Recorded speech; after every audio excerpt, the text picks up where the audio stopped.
दोस्तों अर्ज किया है कि कैच अगर आए तो उसे पकड़ना नहीं है। कैच अगर आए तो उसे पकड़ना नहीं है। और सबसे पहली बात, आपको घबराना नहीं है। नमस्कार, जय हिंद। शोएब अख्तर कह रहे थे कि ये वर्ल्ड कप हमारा है।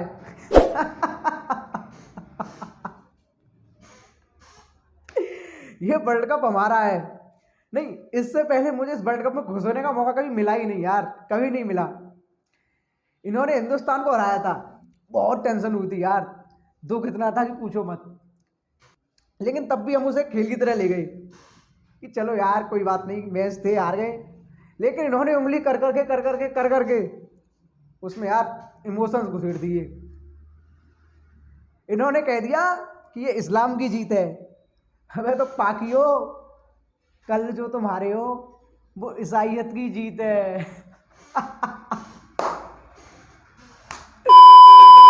अच्छा एक बात सोचो, ये ईसाई की जीत, इस्लाम की जीत, ये बकचोदी की शुरुआत किसने की? तुमने की थी ना। हम इससे पहले 10-12 मैच जीत गए वर्ल्ड कप में। कभी हमने कहा कि ये हिंदुत्व की जीत थी? नहीं। लेकिन नहीं, तुम्हारा कीड़ा बिलबिलाया और इस्लाम की जीत हो गई। तो आज ये ईसाइयत की जीत हो गई, इस्लाम हार गया। वाह वाह वाह। और रुको यार, रुको भाई, रुक जाओ। उनका नाम भी ले लूं जो हिंदुस्तान की हार में पटाखे फूट रहे थे। अब कल पटाखे फोड़े या नहीं फोड़े? हैं? और बताओ। नहीं, कल तो पटाखे फूटने बिल्कुल चाहिए थे भाई। कल क्यों नहीं फोड़े? कल तुम्हारे अब्बा जान की हार हो गई क्या है? तो दोस्तों बात करते हैं अब कुछ मैच की। पाकिस्तान की टीम तो जैसा खेलना था उसको खेली। अब बैटिंग आई थी ऑस्ट्रेलिया की, और भैया शाहीन शाह अफरीदी, जिसने वैसी ही शुरुआत दे दी जैसी हिंदुस्तान के खिलाफ हुई थी। पहले ही ओवर में एरन फिंच एलबीडब्ल्यू आउट हो गए। उसके बाद तो मुझको भी लगने लगा था यार आज ये भिखारी कहीं कंगारुओं को पकड़ लेंगे, वो पकड़ लेंगे, अच्छी तरह से पकड़ेंगे। लेकिन हमारे डेविड वार्नर भैया वो कुछ अलग ही मूड में आए थे। पहला विकेट गिरा, हमारे डेविड वार्नर भैया ने कूटना बंद नहीं किया। दूसरा विकेट गिरा, तब भी कूटना बंद नहीं किया। अच्छा, फिर आया वो ओवर जिसे देखकर मुझे लगा, पहली बार लगा कि हाँ भाई कोई पाकिस्तानी टीम क्रिकेट खेल रही है। वो मोहम्मद हफीज का ओवर, और उसकी पहली बॉल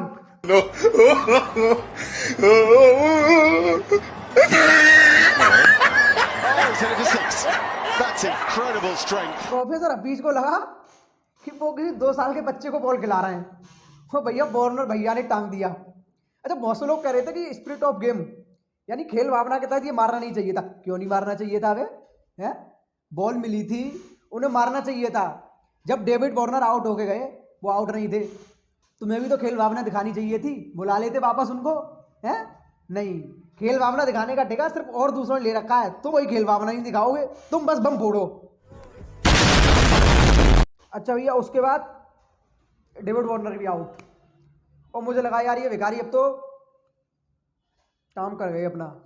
लेकिन नहीं नहीं नहीं, उसके बाद स्टोइनिस, और एक थे हमारे मैथ्यू वेड, जिनकी हमारे हिंदुस्तान में आज चर्चा चल रही है कि उनका नाम बदलकर या तो माधव देव किया जाए या मिथुंदा किया जाए। जी हाँ, मैथ्यू वेड जो थे ना, वो आपने सुना है कभी कभी आउट ऑफ सिलेबस कुछ आ जाता है। वो मैथ्यू वेड जो थे ना, वो आउट ऑफ सिलेबस थे।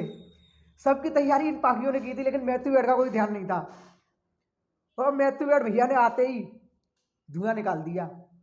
मैथ्यू वेड ने ऐसी मार मारी कि इन पाकियों को अपने पप्पा की याद आ गई।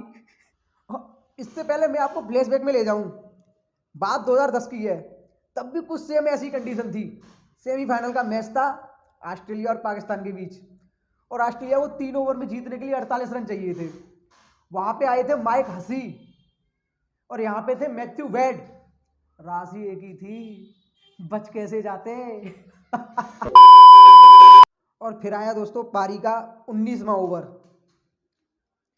19वें ओवर में 19वां ओवर आया, और 19वें ओवर में मैथ्यू वेड भैया ने क्या तो चाल दी लेग साइड में।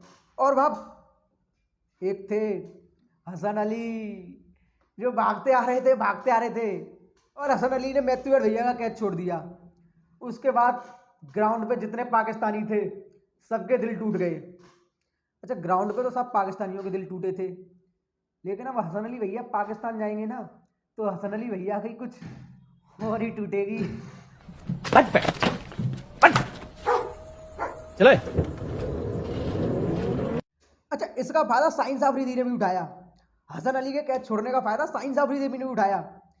साइंस आफरीदी ने सोचा यार कैच तो इसने छोड़ ही दिया है, अब जो कुछ गाली पड़ेगी इसे पड़ेगी,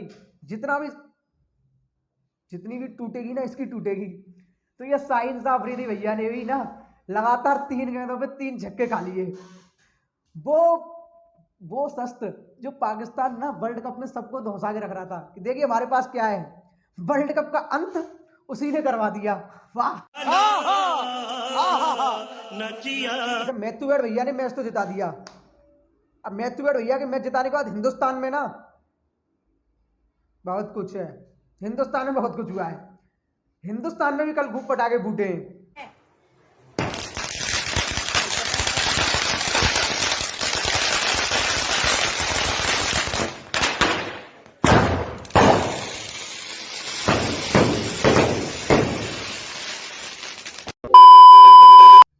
अच्छा, सबसे ज्यादा नुकसान पाकिस्तान का हुआ है मैच हारने से। उन्हें इस बात का दुख नहीं है कि वो वर्ल्ड कप अपनी जीत पाएंगे, नहीं, इस बात का दुख उन्हें बिल्कुल नहीं है भाई कि अब वो बाहर हो गए, वो वर्ल्ड कप नहीं जीत पाएंगे। दरअसल अब पाकिस्तानी टीम को दुख है ना, वो इस हार के बाद इस बात का दुख है कि अब बेचारे वो पिज्जा बर्गर नहीं खा पाएंगे कुछ दिन। और कल किस कदर भारत ऑस्ट्रेलिया के साथ था, इस बात का अंदाजा इस बात से लगाइए कि कल मोदी जी और मॉरिसन की भी एक फोटो आ गई।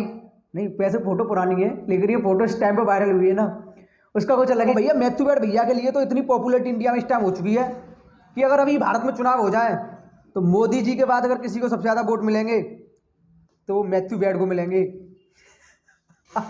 कल मैथ्यू वेड भैया ना पाकिस्तान को ऐसे मार रहे थे जैसे उससे कह रहे हो कि अबे तुझसे नहीं होगा, अपने बाप को भेज। पाकिस्तान की इस हार का पूरा मजा लीजिए, फुल मजा लीजिए। हाँ, अच्छा, मजा हम वैसे लेते नहीं, लेकिन तुमने कर्म ही ऐसे किए थे कि हमें मजा लेना पड़ रहा है, तो हम फुल मजा लेंगे दोस्तों, और फुल मजा लीजिए पाकिस्तान की हार का। जय हिंद।